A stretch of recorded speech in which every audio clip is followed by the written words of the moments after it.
Once upon a mouse.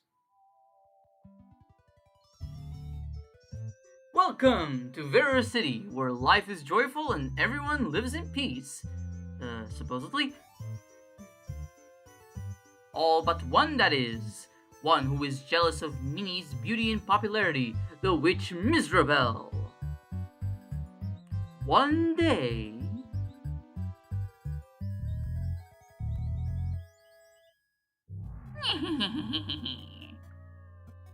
Oh shit! Mickey had to do something. He chased after the witch Miserable all the way to the establishing shots, building suspense, Castle of Illusion, starring haha Mickey Mouse. Greetings, ladies and gentlemen. It has been quite a while since I've done a commentary of this sort, huh? I do want to start with an apology because with the ending of my last commentary, the Kirby's Dreamland commentary, it kind of felt like, I was going to do another commentary next. But truth be told, I was actually kind of running out of ideas for commentaries that I could do via my computer.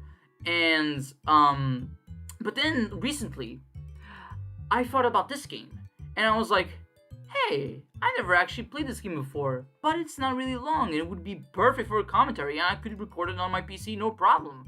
So I decided, fuck it, let's record a Castle of Illusion. Then first I played the game by itself just to experience it.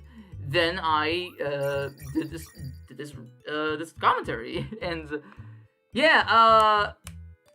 might as well. I mean, my experiences with this game are very recent, as I've known this game for years, like over a decade at this point. But the thing is that I only played this game recently. But I've known about this game thanks to a Brazilian YouTuber called Colônia Contra-Ataca. He still does videos to this day, but of course he's Brazilian, and if you don't understand Portuguese, you're not gonna understand him. But he did a video on he has a series called Freaking Fucking Games. Yeah, that's the title. Just roll with it. And after doing a lot of shitty games, because he was clearly inspired by James Rolfe, just like how YouTubers like Some Call Me Johnny were, he decided to do a good game, and he did a brief 5-minute review of this game, and I was like, this game actually looks pretty cool, and it was made by Sega. That's pretty nice. So hey, here's another Sega game for y'all.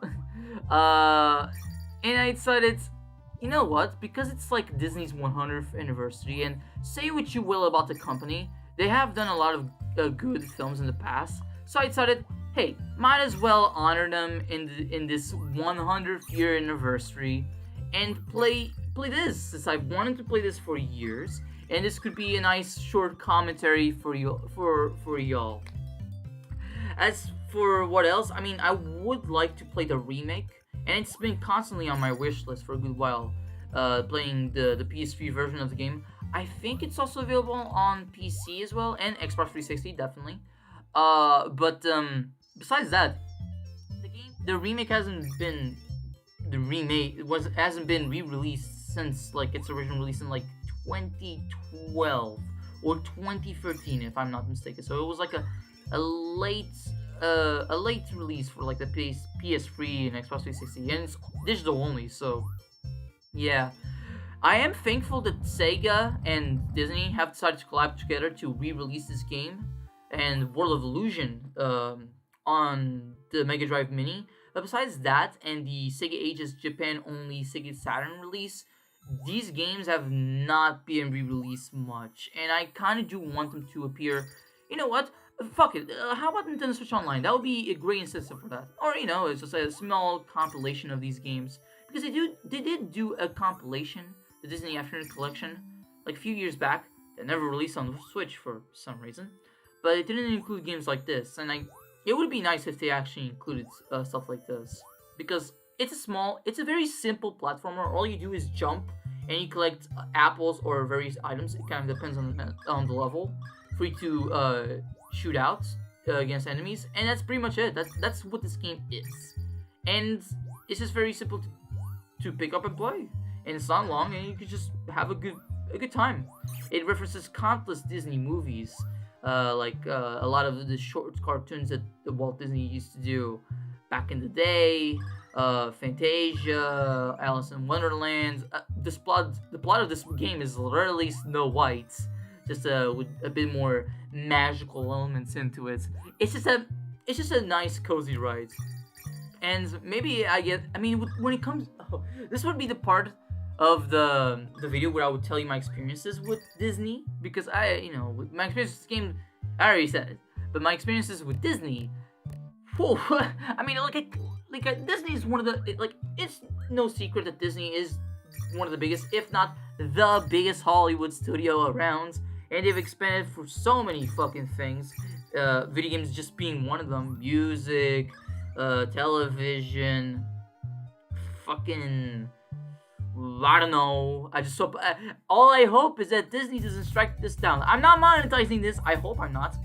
Or if it is monetized, I have no control over it. I don't know how YouTube works, but I just hope this doesn't get taken down. That's all.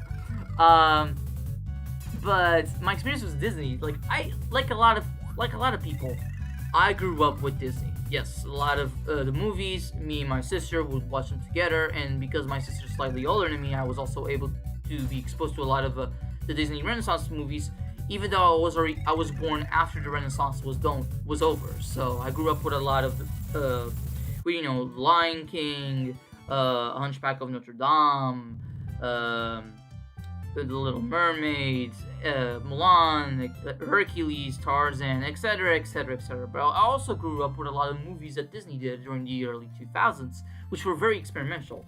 And also, my dad would expose me to other movies that we would get, like re-releases of classic Disney movies like Snow White, Sleeping Beauty, Cinderella, etc., etc., etc. And of course, yes, I also did get exposed to a lot of the direct-to-video sequels. I remember having a good time with some of them.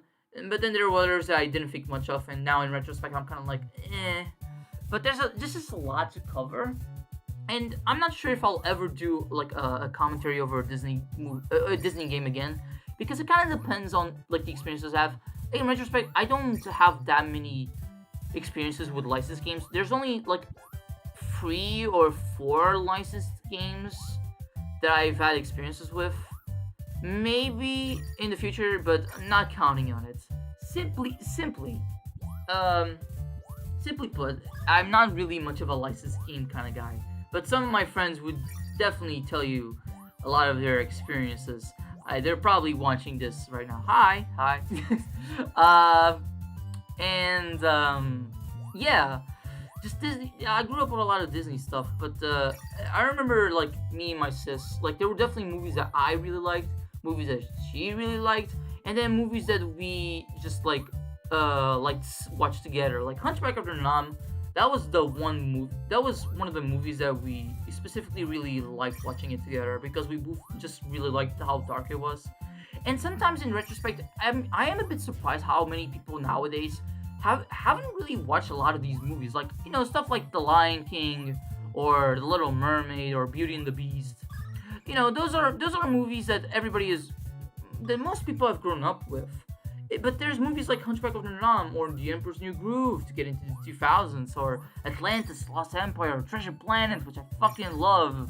That just a whole lot of people have grown up with, and sometimes I come back and I'm just very surprised that I was lucky and I was exposed to a lot of animated movies, not just from Disney, but a lot of movies that DreamWorks Animation did early on, The Prince of Egypt, The Road to El Dorado, Sinbad, Spirit. I grew up with those as well, and a lot of people haven't.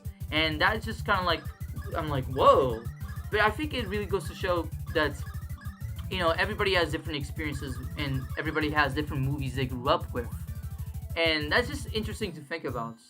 And I just hope that the people who are now watching these movies, who hadn't seen them before, I hope they're enjoying them as much as I did and I currently am doing, because those movies are great. There's a lot of good stuff. But yeah, when it comes to Disney, it's interesting that during the Disney Renaissance, there were 2 movies from the Renaissance. Well, technically 3. But the Rescuers Down Under is part of the Renaissance, but I don't really count it because it's a sequel to a movie that wasn't in the Renaissance, and just doesn't. And I've never seen it, but it doesn't really feel like it has the same the same kind, not even qualities, like characteristics that the other Renaissance movies have. So I don't normally call it, but it's weird. I watched The Rescuers. I grew up with The Rescuers, but I never grew up with its sequel, which is kind of odd because I grew up with a lot of the other Renaissance movies. But Beauty and the Beast, I also never got that movie growing up. I watched it later, and Aladdin was also the same thing. Although Aladdin, I did grow up with the third movie, and I remember enjoying that one. But this was still during the time. Well, the third movie, I'm not sure when it came out, but the third movie when I got on the VHS, it was a Brazilian Portuguese dub, and that is one thing that I will want to emphasize right here and now. So as some of you probably already know, I'm a person from Portugal. But the thing is that European Portuguese dubs of Disney movies did not exist until 1994 with The Lion King. That was the first ever movie we ever got dubbed. And up until then, we were watching Brazilian Portuguese dubs. And nothing against Brazilian Portuguese dubs. I grew up with some of them, and some of them are legitimately great. I still remember growing up with the Brazilian Portuguese dub of the Aristocats. It's just that,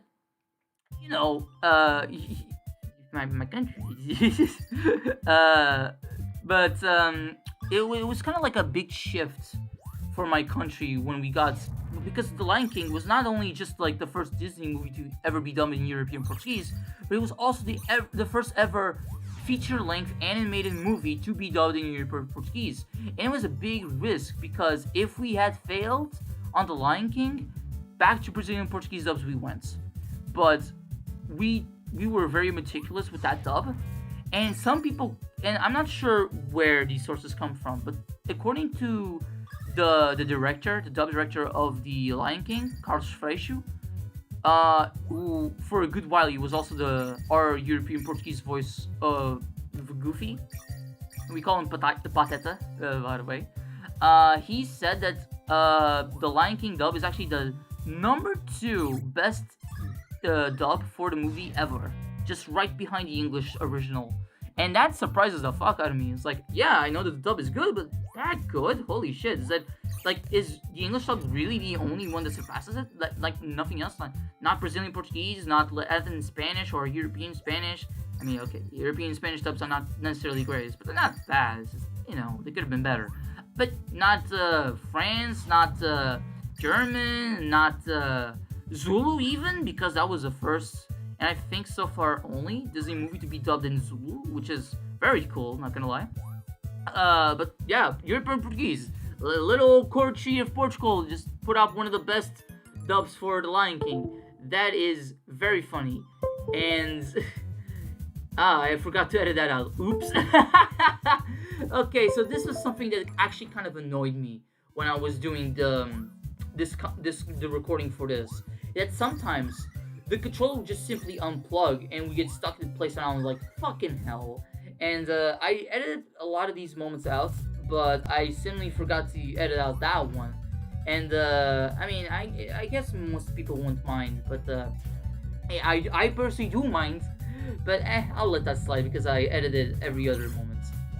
But yeah, going back on what I was saying, yes, that was a big risk. And while we haven't dubbed every single Disney movie into European Portuguese, there's just some that just naturally I don't think we're ever gonna dub, like the Three Caballeros, for example. But we did go back to a lot of older movies like The Little Mermaid and Beauty and the Beast, and we ended up dubbing them in Portuguese, thanks to like re-releases or limited editions of those movies that came out in later years. And yeah, I just have a lot of reference to European Portuguese dubs, and in a lot of ways, seeing these dubs is kind of like made me want to be a voice actor myself. I'm not a voice actor, but it is a field I like to go into and work on, even if it's just like a side job, because I know that we don't get much money on that job. But it is definitely a field I like to take a part in the future. I mean, you guys saw the last commentary how I was imitating Kirby, King Dedede, and Meta Knight briefly. It's something I really have a lot of fun with. But yeah, in terms of other Disney movies that I grew up with, I mean, I know Fantasia is a movie that I did not grow up with, but it was a movie that I eventually saw uh, later, like I think my late teenage years. Because okay, so might as well, since we talk about movies, and I, it makes sense to talk about Disney. Might as well give sort of a little retrospective of how I grew up with movies. So, as any kid would, I grew up with a lot of animated movies, Disney, DreamWorks, sometimes, sometimes 20th Century Fox, and really 20th Century Fox. It was either Ice Age or Anastasia. I grew up with watching Anastasia. I didn't grow up with any other Don Bluth movie, although I think we do have Land Before Time, or one of its sequels. I'm not sure. I think we have a Land Before Time. I just don't have many memories of the movie, but I know we have it on VHS, and yeah, and then after a while, like when I went to my school, which is, I want to say my high school, but I also spent like from 5th to 9th grade there, so it's not exactly like my high school, but it was, I spent on that school from 5th to 12th grades. There you go. And they had a library, and in that library I could watch movies, and that's where I started to branch out. I started watching other movie franchises, one of them being Star Wars, which eventually I watched the movies with my sister, and then we watched and then we, in preparation for episode 7 that was coming out at the time. And then I watched a lot of movies. I was very experimental. One of the movies I grew up with during that time I watched in the library was The Name of the Rose, starring Sean Connery. And I wanted to watch that movie eventually, but I remember really liking that movie. Like, it was kind of like, it's a crime drama. It was definitely much more mature than the things I had watched beforehand. But I was like, wow, I was kind of like, I was not like shocked that, oh my god, this is violent and stuff like that. No, I was definitely intrigued. Like, oh, this takes place in medieval times. The crime drama is a killer behind all these deaths. Like, that's interesting. I found it interesting. I definitely want to rewatch that movie one day. And then eventually, I would watch movies in cinemas with my sister, and we would experiment on a lot of stuff. Sometimes we would watch a movie that I'm interested in watching. Sometimes we would watch a movie that she's interested in watching. That's how I got to know about Lady Bird, for example, a movie directed by Greta Gerwig, who would go on to direct the new Barbie movie that came out recently. And then eventually I started getting back into animation, and then I think one of my friends just really encouraged me to get back and watch these old Disney movies, and so I did, and got me into that stuff. So now I'm just like a person who just watches any kind of movie. But one thing that I will say up front is that while I am a fan of Disney's movies, I am a person who's very skeptical when it comes to Disney now, the corporation, because holy fuck, I don't even want to say what. Go look for yourself. But I because this is not the place to have that kind of discussion. But at least I'd say I want to keep this casual. But I still enjoy some of their movies from time to time. I mean, even though this is not Walt Disney Animation Studios, this is Pixar, I definitely enjoyed Soul a lot, and hey, hopefully Wish will be a good movie. I'm not I'm kind of having some mixed thoughts from what I've seen in the trailers, but hey, hopefully it surprises me and I have a good time and stuff like that. But recently, Disney, because they're celebrating their 100 years, because I'm currently in Japan, they've been doing some reruns of Disney movies in Japanese theaters, and I don't think my country is doing that. So if I was in Portugal, I wouldn't have gotten to experience that. But I was like, okay, The Little Mermaid, okay. But then I was like, oh, they're doing Fantasia, and Fantasia, like, even though I didn't grow up with it, it's a movie that I really, really like. Like, it has its like some flaws here and there, but I really like Fantasia, and getting to see it in theaters, that was one hell of an experience that I really, really liked. I would keep that. I even got like because Japanese theaters normally do this. They like give you some stuff. I got like I think this is a pin of Mickey Mouse wearing the wizard hat. It's just how just like his appearance in the Sorcerer's Apprentice sequence of Fantasia. That is really cool. But yeah, maybe if I hope Fish, I just hope Wish is good, and then eventually Walt Disney Pictures as a whole gets their head out of their ass and stops being greedy. Hopefully, and stuff like that, you know. But going back on other movies I grew up with, definitely a movie that I really enjoyed watching growing up was Hercules. It's just a really fun movie. And then The Emperor's New Groove. We call it Pasha y Emperador, Pacha and the Emperor. It's a very simple title. But that movie is it's just fucking funny, dude. It's really funny. It's like, how did we get here, Kronk? Hey, you got me. Well, counts, it doesn't make sense. Everybody memes that movie to hand and back, and I'm like, I grew up with it. I can say I grew up with it when I was a kid. And then Treasure Planet, me and my sister, we always loved that movie. And Atlantis, like, I remember really liking the movie. We watched it some time ago, and it still holds up. Like, I really like Atlantis. It's definitely a different kind of Disney movie. It's not like it's definitely not a musical. It's more of a sci-fi action adventure movie, and I really appreciate when like Disney branches out and tries something different.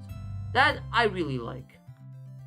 Also, I should comment that these magical gems, kind of oddly look like the Chaos Emeralds. This game came out a year before Sonic 1. I'm wondering if Sonic Team actually got some ideas from this game. I mean, for fuck's sake, we're gonna see like a clock tower stage. Like this game also like got some stuff from Castlevania. That's funny. But yeah. Oh look, stage that looks like Alice in Wonderland. You know, Alice in Wonderland. I never grew up with that movie, but eventually I did see it. And it's been so long that I don't remember what I thought of it. I just remember that I enjoyed it. That's definitely a movie I gotta rewatch someday. It's Walt Disney Animation Studios. If we're talking about that part of the company itself, they've done over 60 movies. That's a lot to watch. Whew. And there's a good amount of movies that are like compilations of shorts, like Fun and Fancy Tree, Fantasia. Although Fantasia and Fantasia 2000 are definitely unique in that regard because they're more musical approach. There's also Melody Time. I think Free Caballeros and Saludos Amigos is like that. I am not sure though. I've never seen those movies. And stuff like that, yeah. But I guess, you know, I'll add more stuff in terms of visiting later if I remember something. But I guess now maybe I should talk about my opinions of Mickey Mouse. You know, yeah, I grew up with Mickey Mouse like everybody. I mean, if I grew up with Disney, I definitely grew up with Mickey Mouse. And like I said earlier, Castle of Illusion was one of those games I always was interested in playing. Never got around to it until recently, and just in time for the commentary. But another game I was always interested in was Mickey Speedway USA. That game was actually developed by Rare, and that game is most likely not going to get released anytime soon. It's a simple Mario Kart clone, but I remember finding it interesting when I was a kid because you went around the USA, and as a person who's not from the USA, that game looked cool. It's like, oh my god, you get to go for all these locations. One day, even with my skepticism of the USA, I would like to go to the United States one day. Just because there's a lot to see in that place. Another game that eventually I did get around to playing was Toy Story 2. But that's not Mickey Mouse. That's just a Disney licensed game. That is a good game. Play the PS1 version. You can play the N64 version, but I recommend the PS1 version. Or the Dreamcast. I believe the Dreamcast is on par with the PS1 version. But anyway, Mickey Mouse. Like, yeah, I grew up with him. I grew up with Mickey Mouse's Clubhouse. I got a lot of DVDs of Mickey Mouse Clubhouse. Of some of the episodes. I was really young when I watched those, so I don't have that many memories of it. If I were to ever watch this series now, I would probably appreciate it more in terms of like voice acting and what you're trying to teach the kids. Because I'm an adult now, I'm not the target audience. But imitating the voices of Mickey, Donald, and Goofy I've always been something I've always liked to do. Like, welcome everybody. My name is Mickey Mouse, and well, we're currently playing for my game.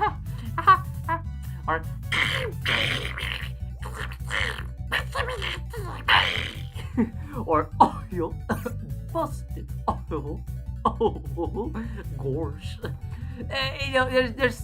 I mean, I say Donald is probably the hardest voice to make, but they're fun voices to make. I like it.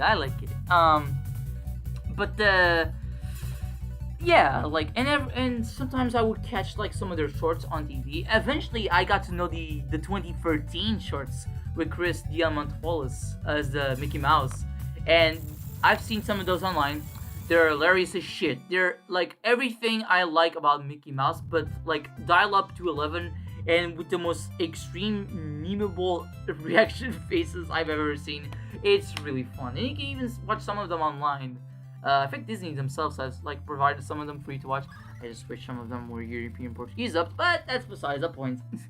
Yeah, and I like that some of the episodes in that series are like specifically in a language. Like there's an episode that's about Tokyo. That episode I think is completely in Japanese. There's an episode that's about a soccer game in Brazil, in Rio de Janeiro, and that is completely in Brazilian Portuguese, and that's cool. I like when they do that. Yeah, and of course, oh, yeah, I'm just obsessed with you. That's just really funny. But yeah, no, Mickey Mouse is a character I like, and one thing I will say, I don't like. I know that Mickey Mouse is the mascot of Disney, but I don't like when people use Mickey Mouse as like just a representation of Disney's greediness. And I'm like, well, Mickey Mouse is a character. He has hopes, he has dreams. I mean, I hope the recent Once Upon a Studio shorts, made people sort of reconsider that. I hope. That short was great, by the way. Quick thoughts on that short. That short was great. I love that they referenced movies that I was thinking maybe were not gonna appear. I know a friend of mine really got happy when he saw Aladar, the protagonist of Disney's Dinosaur, and I was giggling like a little kid when I saw Milo Fatch and Jim Hawkins in that short. That was great. They even got some deep cuts, like John Henry from one of the Disney short films from, I think that was from the year 2000, called John Henry. That was cool. That was cool. Yeah, the short, really cool. It's unbridled fan service, but done right, and I love it. Yeah, but yeah, Mickey Mouse is just a nice character to watch his shorts. One of my favorite shorts definitely being Mickey's Thriller from I think that was late 30s, I believe. I believe that was the 100th Mickey short they ever did. And I guess in terms of other shorts, I mean, The Art of Skiing from Goofy, I always like that one. And Donald. I mean, I really like Modern Inventions. That's a classic. But there's also Trick or Treat. Hey, this video I mean, it's not coming out on Halloween, but Halloween happened recently, and at the time of recording, and that was fun, especially because Japan treats Halloween more seriously than Portugal will ever do. like we barely care about Halloween in Portugal, while Japan cares about it in like the costume side, and then like that's interesting, I like seeing people dress up here in Japan. But yeah, beside like Trick or Treat, that was a good short. Any other shorts from Donald Duck? I don't know. I sometimes forget. There's a lot of shorts, and I've never seen them all. But I remember growing up with some compilations of like Everybody Loves Donald, Everybody Loves Goofy on DVD, and then I never got Everybody Loves Mickey, but I saw another one in VHS, and it's an old VHS, so old in fact that it wasn't dubbed in European Portuguese, it was dubbed in Brazilian Portuguese. But I remember growing up with that. Like some shorts, like there was a short that involved like this medical dog, helping Pluto out, and he was serving too much of a drink, and Pluto was getting drunk. And then there was also another one where Mickey was having a date with Minnie, and he was dressing up in like a magician hat, but that was causing him some trouble. And that was cool, and that was also how I got exposed to another one of my favorite shorts, Mickey's Amateurs, where Mickey's the host of this talent show, and then Donald is trying to sing Twinkle Twinkle Little Star, and he always forgets the second verse, and then he tries to threaten everybody with a gun. And then Goofy tries to do a one-man band with so many fucking instruments that it ends up busting on him, and then he just laughs it off. But then Donald appears out of his hat, and he's like, and he actually says Twinkle Twinkle Little Star, and yeah, and then the screen like fucking chokes us, like the screen fading to black chokes on his fucking neck, and he's like, that was funny. There's definitely a lot to talk about when it comes to Disney, Mickey, and all that stuff. I mean, if I would just start singing one of Disney songs, people would be like, like da da da da da da da da da da da da da. There's a lot of good stuff when it comes to that. And Pixar as well. I don't want to make this too focused on Pixar, but I also did grow up with a lot of Pixar movies. I think for a good while we had every single Pixar movie in VHS and DVD up until Cars 2. I think that was the last one we had consistently, because we watched Brave in cinemas, but we never got the DVD. And afterwards, I don't think we would have much. So because also we would stop getting DVDs of animated movies. We just stopped in general getting DVDs for that. And then to watch some movies, I asked a friend to watch them on Disney Plus. And then we watch the movie together, and then we have fun. But there's a lot to talk about. We're actually getting close to the end of the game. Yeah, this game is short. If you know what you're doing, this game is short. I wouldn't even find this game that difficult. The only thing I'd say is that if you want to actually damage enemies by jumping, you have to press the jump button again while you're in midair, or press the down button to actually make him damage enemies with his butt. Yeah, ass crush. Why even invite the Ghostbusters when he could do the butt gusser smash? That joke. That I still remember that joke. I think this boss right here, he's probably from a Disney cartoon, but I forgot where he's from. He does kind of remind me of the giant from Fun and Fancy Free, from that Mickey, Donald, and Goofy short from that movie. But he's tiny. Yeah, purple gem, and that's the last gem. Here's the last gem, the violet gem. Now to save me, you must fight the witch Miserable. Good luck, ganbate. Boa sorte. Bon chance. Buena suertes. I don't know much more, sorry. Saying different languages. The multi-language. Sometimes I like to go online and just see multi-language videos of Disney movies and just seeing all the various dubs of Disney movies. There's a lot. That's really cool. Aw, that's what he uses the gems for? I want to see Super Mickey. Oh well. All to get to the other side of the castle. It's her! Yeah! It's Snow White. Where's Snow White when you need her? Yeah, Kingdom Hearts. I mean, I went through this entire playthrough while mentioning Kingdom Hearts. One day, maybe. I mean, that's a long RPG. I probably wouldn't do a commentary on it anytime soon. But, maybe it's something I should do one day. Eventually, I would like to branch out to commentaries that are over a part or two long. So, whenever it's a very long commentary, I'd probably just put, the first part of the commentary in the main playlist I have now. And then make a separate playlist for that entire big commentary. But we'll see. I mean, I'm not even sure when my next commentary will be, or when that will be. What will be and when that will be. But for now, I hope you guys enjoyed this commentary. But yeah, maybe one day I could do a World of Illusion commentary, but that won't be for a good while. Really though, yeah, this is the final boss. All you have to do is bounce on your head. So what I recommend is bounce on the ghosts and then go slightly off center so you don't the top ghost doesn't send you flying out the top of the screen and then like makes you die because you hit the top of the screen. And yeah, that's it. Yeah, we save, and now it's I don't know what that is, but I suppose Ms. Rebel was like being corrupted by something. I don't know. Uh-oh, the castle is under collapse. We gotta get the fuck out of here. It's just like Castlevania, I tell you. It's just like Castlevania. Get the fuck out. Hey, the castle's not exploding. Then why the hell did we leave? Yay, fireworks, we did it! Hanabi, yay! Yeah. And that was the end of the Castle of Illusion commentary.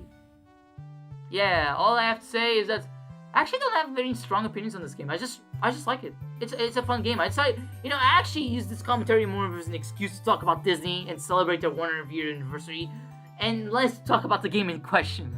But it is a fun game. I do recommend you guys playing it. I mean, the only viable way to play it now would be the Mega Drive Mini. But, I mean, emulation, I guess. Unless Disney and Sega collaborate once again to re-release this game, which I would hope that's the case. But if you have a PS3, or if the remake of this game is available on Steam, then play the remake. I've heard good things about it. It's faithful, but it contains some like 2.5D and even some 3D sections. I mean, there's stuff for you to unlock. There's time trials for you to do. It's still a small game. It's still a short game because the original game was pretty short. But I think it's a nice game, And I played the demo of the remake, and yeah, it's good. It even has voice acting and stuff like that. It's nice, man. It's so nice, man. I like it. But yeah, it's interesting how Sega, of all companies, was the one who made this game, and they would do a couple more Mickey games going forward. They were like the de facto company to do some Mickey games, but I think maybe World of Illusion was Disney Interactive. I'm not sure, but yeah. There's also like Quack Shots and other games like that. But before then, there was Mickey Mousecapade, Mickey Safari, and Little Island. Oh boy! There's plenty to say about that. But yeah, Castle of Illusion is a very simple game. I really enjoy it. And maybe if you guys want to, write down in the comments like what you think about Disney, about this game, if you ever played it, if not, what you think about it from looking at it, and stuff like that, let's get some conversation going. But yeah, that was the end of the Castle of Illusion commentary. I don't know how to prolong this anymore, besides saying that maybe I should give my own recommendations. Watch Treasure Planet, watch Atlantis the Lost Empire, watch The Hunchback of Notre Dame if you haven't already, and watch Fantasia, that's really good. And Aristocats, I remember enjoying that, even if it's a bit dated in some areas. The end. That was nice. That was really nice. Flashing lights, warning. Warning of flashing lights. Or I think. No, it was a movie or a theater. This whole time. Huh. Bye-bye. Bye, Mickey. See you guys next time. Peace.